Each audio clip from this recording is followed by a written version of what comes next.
বন্ধুরা, কিছু মানুষ আছেন যাদের মনে সবসময় কাম বাসনা নিয়ে নোংরা চিন্তা ভাবনা মাথায় আসে। আজকে এই গল্পের মাধ্যমে আমরা আপনাদের জানাবো যে স্বয়ং হনুমানজি কিভাবে এই সমস্ত নোংরা চিন্তা ভাবনাকে দমন করার কথা বলেছেন। তাহলে আসুন আপনাদের সেই গল্প শুনিয়ে দিই। তার আগে যারা হনুমানজির পরম ভক্ত তারা কমেন্টে জয় শ্রী হনুমান অবশ্যই লিখবেন। একবার নারদ মুনি যখন স্বর্গে গেলেন তখন তিনি দেখলেন যে দেবরাজ ইন্দ্র রম্ভা, উর্বশী এবং মেনকার সাথে ভোগবিলাসে মগ্ন রয়েছেন। দেবর্ষি নারদ স্বর্গলোকে পৌঁছানোর পরও দেবরাজ ইন্দ্র তাকে স্বাগত জানাতে এলেন না, যা দেখে নারদ মুনি কষ্ট পেলেন। তখন তার মনে প্রশ্ন জাগল, মানুষ ভোগবিলাসে এত আসক্ত হয় কেন? তিনি ভাবলেন, এমন কেউ যদি থাকে যে কখনো ভোগবিলাস করেনি, সেই কেবল এই প্রশ্নের উত্তর আমাকে দিতে পারবে। তখনই তার মনে পড়ল মহাদেবের অবতার শক্তিশালী ও ব্রহ্মচারী হনুমানজির কথা। দেবর্ষি নারদ এক মুহূর্ত দেরি না করে স্বর্গলোক ত্যাগ করলেন এবং হনুমানজির কাছে পৌঁছালেন। তখন হনুমানজি গভীর তপস্যায় মগ্ন ছিলেন। নারদজি পৌঁছানোর পর হনুমানজি চোখ খুললেন এবং বললেন, হে দেবর্ষি নারদ, আজ আপনি আমার কাছে হঠাৎ কি মনে করে? কোনো বিপদের সম্মুখীন হয়েছেন? তখন দেবর্ষি নারদ বললেন, হে সংকটমোচন হনুমান, তেমন কিছু হয়নি। আমি শুধু আপনার কাছে একটি প্রশ্নের উত্তর জানতে এসেছি। তখন হনুমানজি বললেন, হে দেবর্ষি নারদ, আপনার মনে যা প্রশ্ন আছে তা কোনো রকম সংকোচ না করে আমাকে বলুন।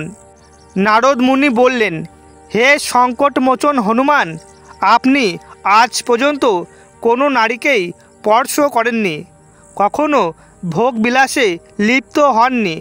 কিন্তু আমি যখন স্বর্গে পৌঁছালাম তখন ইন্দ্রদেব আমার সঙ্গে দেখা করলেন না, কারণ তিনি রম্ভা, উর্বশী, মেনকার সঙ্গে কাম বাসনায় মগ্ন ছিলেন।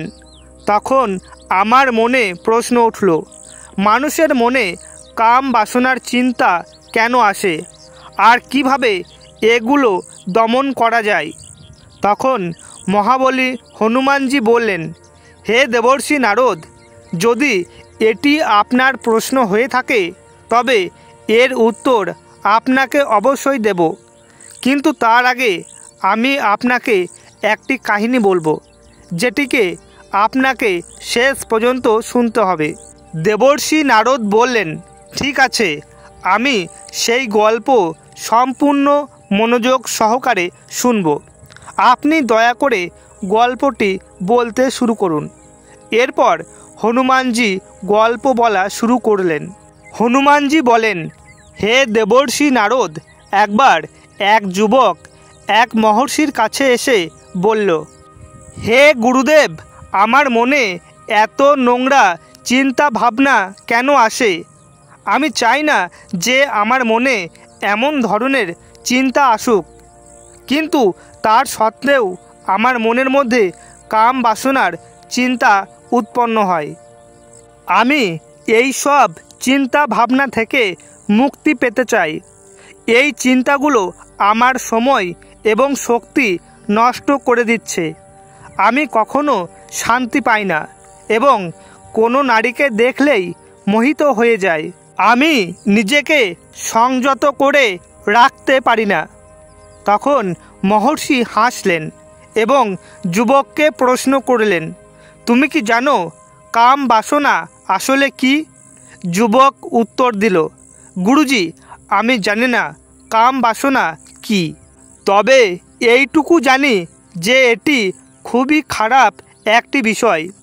তখন মহর্ষি বললেন, প্রথমত তোমাকে বুঝতে হবে যে আমাদের মধ্যে যা কিছু আছে তা অপ্রয়োজনীয় নয়। জীবনের সব কিছুরই বিশেষ একটি উদ্দেশ্য থাকে।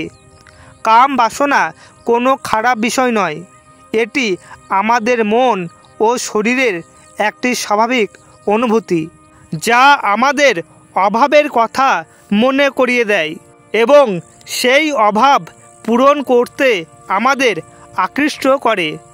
এরপর মহর্ষি যুবককে বোঝাতে লাগলেন, যেমন ধরো, তোমার যদি অর্থের অভাব থাকে তাহলে তোমার মধ্যে ধন সম্পদ পাওয়ার ইচ্ছা জাগবে। ঠিক তেমনই কামনা বলতে কিছু নয়, এটি কেবল এক ধরনের অভাব যা আমাদের বিশেষ প্রয়োজনের কথা মনে করিয়ে দেয়। যখন এই প্রয়োজন শারীরিক হয় তখন আমরা একে বাসনা বলি।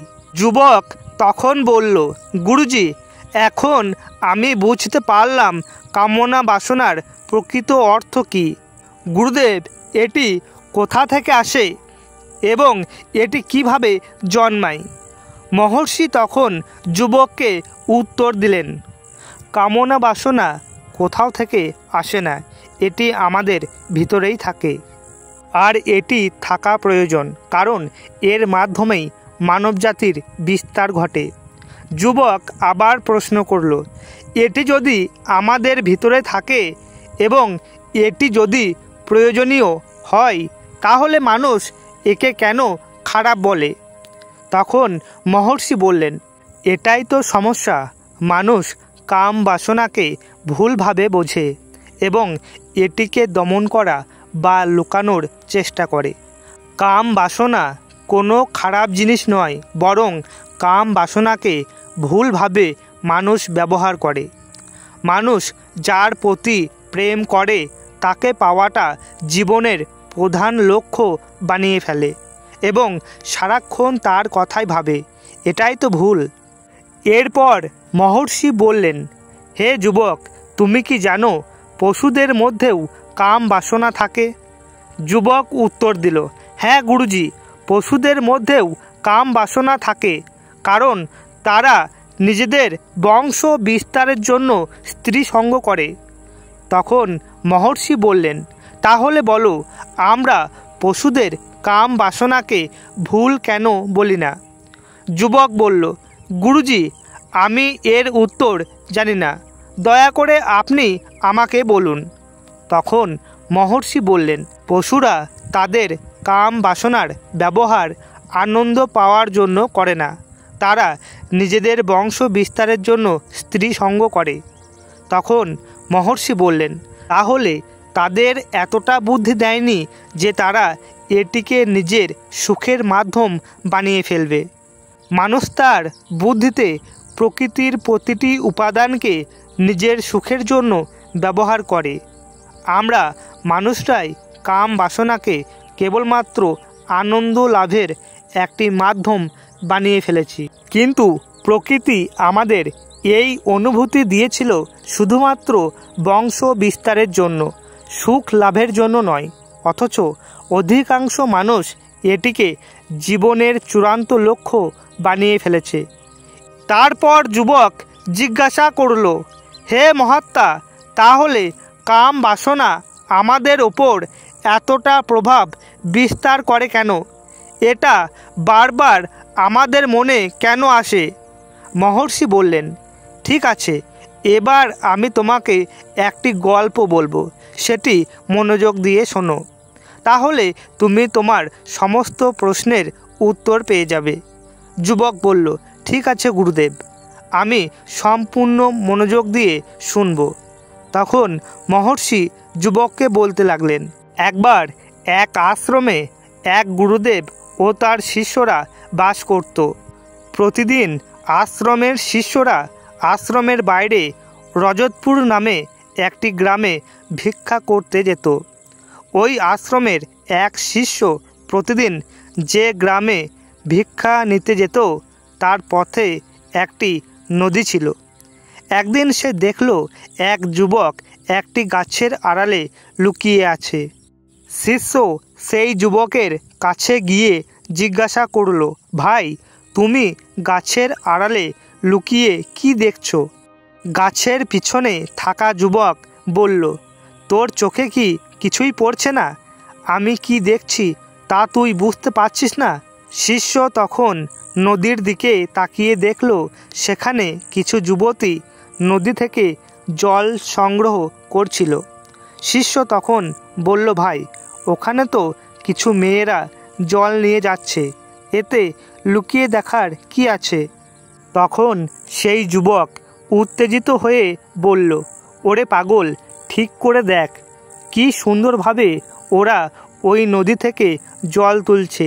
দেখ, হাঁটার সময় তাদের কোমর কিভাবে দুলছে, কোমরে কলসি তুলতে গিয়ে তাদের শরীর কিভাবে বাঁকছে, আর দেখ তাদের চুল কোমরে পড়ে কিভাবে দুলছে, যেন সৌন্দর্যের ঝর্ণা বইছে। শিষ্য তখন আবার নদীর দিকে তাকালো। এতক্ষণ পর্যন্ত তার মনে কোনো প্রভাব পড়েনি, কিন্তু এবার সে মুগ্ধ হয়ে তাকিয়ে রইল। শুরুতে তার মনে কোনো ভয় বা সংশয় ছিল না, কিন্তু ধীরে ধীরে সে নিজেও লুকিয়ে দেখতে শুরু করলো। কিন্তু ঠিক তখনই সে ভিতর থেকে কেঁপে উঠল। তার আত্মা যেন তাকে ধিক্কার দিচ্ছে। সে নিজেকে বলল, আমি কি করছি? এটা তো একদমই ভুল। আমার এখনই এখান থেকে চলে যাওয়া উচিত। এরপর সে দ্রুত সেখান থেকে আশ্রমে ফিরে গেল। আশ্রমে ফিরে এসে নিজের কাজকর্মে মন দেওয়ার চেষ্টা করল, কিন্তু সে যা দেখে এসেছে সেই দৃশ্য বারবার তার চোখের সামনে ভেসে উঠতে লাগলো। তার মন বারবার সেই মুহূর্তগুলোর দিকে ছুটে যেতে চাইছিল। কোনো কাজে সে মন বসাতে পারছিল না। পরের দিন সকালে সে ভিক্ষার জন্য তাড়াতাড়ি বেরিয়ে পড়ল, কিন্তু তার উদ্দেশ্য ছিল আসলে সেই নদীর ধারে যাওয়া যেখানে সে আগের দিন গিয়েছিল। সেখানে গিয়ে দেখল আগের সেই যুবক আগে থেকেই সেখানে উপস্থিত হয়েছে। এবার সে নিজেও তার সঙ্গে মিলে লুকিয়ে যুবতীদের দেখতে লাগলো। এইভাবে সে প্রতিদিন সেখানে যেতে লাগলো। তার মন এখন আর কোনো কাজেই বসে না। সারাক্ষণ অস্থিরতা তাকে গ্রাস করে। আশ্রমের কাজকর্ম সে মন দিয়ে করতে পারে না, ঠিকভাবে খেতেও পারে না, রাতে ঘুমাতে পারে না। বারবার তার মন ছুটে যেত সেই যুবতীদের রূপ দেখার জন্য। যখন তার গুরু তাকে শিক্ষা দিতেন তখন সে গভীর চিন্তায় ডুবে থাকত। দিনের পর দিন তার এই অবস্থার পরিবর্তন দেখে অবশেষে তার গুরু বিষয়টি বুঝতে পারলেন। একদিন গুরুদেবের সন্দেহ হলো এবং তিনি তার শিষ্যকে নিজের কাছে ডেকে বললেন, হে শিষ্য, আজ আমি তোমার সঙ্গে ভিক্ষা করতে যাব। আমরা দুজন একসঙ্গে ভিক্ষা সংগ্রহ করব। শিষ্য এতে অস্থির হয়ে বলল, না গুরুদেব, আপনি কেন কষ্ট করবেন? আমি একাই ঠিকভাবে ভিক্ষা করতে পারবো।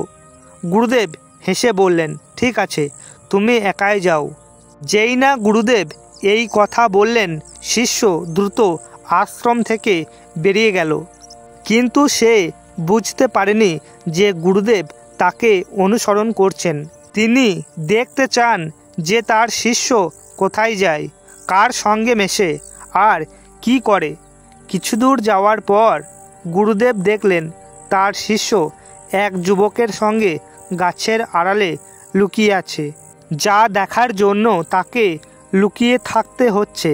গুরুদেব তখন গাছের কাছে গিয়ে লক্ষ্য করলেন এবং দেখলেন তার শিষ্য এবং একজন যুবক নদীর ধারে থাকা যুবতীদের গোপনে দেখছে। গুরুদেব সেখানে দাঁড়িয়ে জোরে বলে উঠলেন, শিষ্য, তুমি এখানে কি দেখছো? গুরুর কণ্ঠ শুনে শিষ্য চমকে উঠল। সে ভয় আর লজ্জায় কাঁপতে লাগলো। তার শরীর ঘামতে শুরু করলো, যেন কেউ একজন কোনো চোরকে হাতে না হাতে ধরে ফেলেছে। সে এতটাই ভয় পেয়ে যায় যে কোনো উত্তর দিতে পারল না। এমনকি গুরুদেবের চোখের দিকে তাকানোর সাহসও হারিয়ে ফেলে। গুরু শিষ্যের দিকে তাকিয়ে বললেন, আমার শিষ্য তো আগে নির্ভীক ছিল, সে তো কোনো কিছুতেই ভয় পেত না। আজ দেখছি তুমি ভয় পেয়েছ। শিষ্য লজ্জায় মাথা নিচু করে বলল, গুরুদেব, আমাকে ক্ষমা করুন, আমার কোনো দোষ নেই। এই যুবকই আমাকে ভুল পথে টেনে এনেছে, কিন্তু আমি প্রতিজ্ঞা করছি আজ থেকে আমি আর কখনোই এমন কাজ করব না। গুরুদেব মৃদু হেসে বললেন, কোনো সমস্যা নেই, তবে এ কথা মনে রেখো, আমরা যেমন সঙ্গ করি তেমনই আমাদের মন গড়ে ওঠে। ভালো সঙ্গ রাখলে ভালো চিন্তা আসে, আর খারাপ সঙ্গ থাকলে মনের ভেতর খারাপ চিন্তা ঢোকে। তাই সব সময় ভালো সঙ্গ বেছে নিও। এরপর গুরু ও শিষ্য আশ্রমে ফিরে গেলেন এবং নিজেদের কাজের দিকে মনোযোগ দিতে লাগলেন। শিষ্য যে পথে প্রতিদিন যেত সেই পথ এখন এড়িয়ে চলতে শুরু করলো এবং অন্য পথ ধরে চলাফেরা করতে লাগলো। সে নিজের কাজে মন দিলেও ধীরে ধীরে তার মধ্যে ক্রোধ জমতে শুরু করলো। সে অল্পতেই রেগে যেত, সব কিছুতেই বিরক্ত হতো। এখন সে ঠিক সময়ে খাবার খেত না, খাবারও খুবই কম খেত। একদিন রাতে গুরু শিষ্যের কাছে এলেন এবং বললেন, আচ্ছা বলো তো, তুমি কতবার নিজের প্রতিজ্ঞা ভঙ্গ করেছ? এই কথা শুনে শিষ্য গুরুর পায়ের কাছে পড়ে গেল এবং সে কান্নায় ভেঙে পড়ল। সে কাঁদতে কাঁদতে বলল, গুরুদেব, আমি অনেকবার প্রতিজ্ঞা করেছি, আমি অনেক চেষ্টা করি যেন এই খারাপ চিন্তাগুলো আমার মাথা থেকে বেরিয়ে যায়, কিন্তু কিছুতেই পারছি না। গুরু শিষ্যকে বলল, ঠিক আছে, আমার সঙ্গে চলো। এরপর গুরু তার শিষ্যকে আশ্রমের বাগানে নিয়ে গেলেন এবং বললেন, দেখো, এখানে কয়েকটি ছোট ছোট নালা রয়েছে, যার মধ্য দিয়ে নদীর জল এই গাছগুলোর কাছে পৌঁছাচ্ছে। এই জল অবিরাম বয়ে চলেছে। তুমি কি এই জলের প্রবাহ থামাতে পারবে? শিষ্য আত্মবিশ্বাসের সাথে উত্তর দিল, হ্যাঁ গুরুদেব, আমি থামাতে পারবো। এরপর সে কিছু মাটি হাতে নিয়ে নালার মধ্যে ফেলে দিল। জল কিছুক্ষণ আটকে গেল, কিন্তু কিছুক্ষণ পর আবার জল প্রবাহিত হতে শুরু করলো। গুরুদেব মৃদু হেসে বললেন, আরে এ কি হলো? তুমি তো বললে জল বন্ধ করতে পারবে, কিন্তু এটা তো থামলই না। শিষ্য আবার আরও কিছু মাটি নিয়ে এবং ছোট পাথর নিয়ে নালার মধ্যে ফেলল। এতে কিছু সময়ের জন্য জল আটকে গেল, কিন্তু কিছুক্ষণ পর সেই পাথরের ওপর দিয়ে আবার জল গড়িয়ে গেল। গুরুদেব বললেন, আচ্ছা, এবার কি হলো? জল তো আবারও প্রবাহিত হচ্ছে। তুমি কি সত্যি এটাকে সম্পূর্ণরূপে বন্ধ করতে পারবে? শিষ্য বলল, গুরুজি, চিন্তা করবেন না, আমি এবার নিশ্চিতভাবে জল আটকাবো। সে এবার একটি বড় পাথর এনে নালার মধ্যে রেখে দিল। এবার জল সম্পূর্ণরূপে আটকে গেল। শিষ্য আনন্দিত হয়ে বলল, দেখলেন গুরুদেব, আমি বলেছিলাম না যে আমি জল আটকাতে পারবো? আমি আমার কথা রেখেছি। গুরুদেব বললেন, ভালো, এবার একটু মনোযোগ দিয়ে দেখো তো, সত্যিই কি জল পুরোপুরি থেমে গেছে? শিষ্য তখন খেয়াল করলো, না, এক পাশে জল থেমে থাকলেও অন্য দিক দিয়ে ধীরে ধীরে জল চুয়ে চুয়ে বের হচ্ছে। কিছুক্ষণ পর সেই জমে থাকা জল নিজের পথ পরিবর্তন করে অন্য দিক দিয়ে প্রবাহিত হতে শুরু করলো। গুরু বললেন, তুমি ভেবেছিলে যে তুমি জলের প্রবাহ থামিয়ে দিয়েছ, কিন্তু জল নিজের জন্য নতুন পথ তৈরি করে আবারও বয়ে চলছে। গুরু তখন শিষ্যকে বোঝালেন, তোমার সঙ্গেও এমনটাই হচ্ছে। তুমি বারবার চেষ্টা করছো, কিন্তু তোমার প্রতিবারের প্রচেষ্টা ব্যর্থ হচ্ছে, আর এটা প্রতিবারই ঘটবে। এই কথা শুনে শিষ্য বললেন, গুরুজি, এই অপবিত্র চিন্তাগুলোকে থামিয়ে দেওয়ার আপনার কাছে কোনো কি উপায় আছে, যাতে এই ধরনের চিন্তা আমার মাথায় না আসে? তখন গুরুজি শিষ্যকে একটি নদীর কাছে নিয়ে গেলেন, যেখান থেকে বাগানের জন্য জল আসছিল। তিনি শিষ্যকে দেখিয়ে বললেন, এই জল এই নদী থেকেই বাগানে যাচ্ছে। যদি আমরা এখান থেকেই সেই পথ বন্ধ করে দিই, তাহলে তো জল আর বাগানে যেতে পারবে না। এরপর শিষ্য অনেক পরিশ্রম করে নদী থেকে বাগানে যাওয়ার পথটি পাথর ও মাটি দিয়ে বন্ধ করে দিল। সে আনন্দিত হয়ে গুরুজিকে বলল, গুরুজি, আমি বাগানে যাওয়ার জল সম্পূর্ণরূপে বন্ধ করে দিয়েছি। এখন আর জল বাগানে যেতে পারবে না। তখন গুরুজি বললেন, ভালো, কিন্তু জল যদি বাগানে না যায়, তাহলে গাছগুলোর কি হবে? এই গাছগুলো তো জলের প্রয়োজন। বিশেষ করে কিছু কিছু গাছ আছে যেগুলো প্রতিদিন জল লাগে, যেগুলো জল ছাড়া বাঁচে না। তারা তো শুকিয়ে মরে যাবে। তাহলে তাদের কি হবে? গুরুজির কথা শুনে শিষ্য ভাবনায় পড়ে গেল। এরপর সে আবার নদী থেকে আসা জলের পথ খুলে দিল। গুরুজি এবার শিষ্যকে প্রশ্ন করলেন, আচ্ছা, আমরা যদি পুরোপুরি নদীর জল বাগানের দিকে ছেড়ে দিই, তাহলে কি হবে? শিষ্য বলল, গুরুজি, তাহলে তো বাগানের সব গাছ নষ্ট হয়ে যাবে। সেখানে কোনো গাছই বেঁচে থাকবে না। গুরু তখন মৃদু হেসে বললেন, আমি তোমাকে দিয়ে যা করালাম, তুমি কি তা বুঝতে পেরেছো?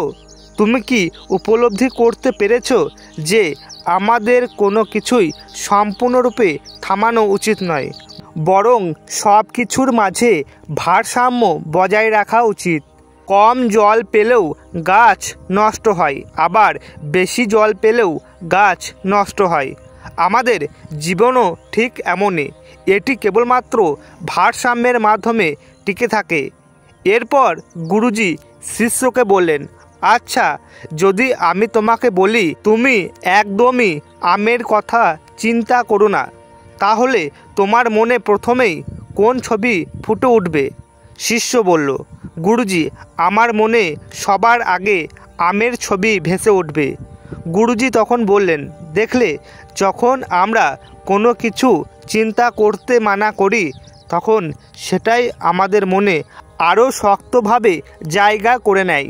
ঠিক তেমনি যখন আমরা খারাপ চিন্তাগুলোকে জোর করে দমন করার চেষ্টা করি, তখন সেগুলো আরও বেশি করে শক্তিশালী হয়ে ওঠে। তাই কখনোই আমাদের এগুলো দমন করা উচিত নয়। এরপর গুরুজি শিষ্যকে আরও বোঝাতে লাগলেন, অশুভ চিন্তাগুলো আমাদের মাঝে অনেক সময় খারাপ সঙ্গীর কারণে জন্ম নেয়।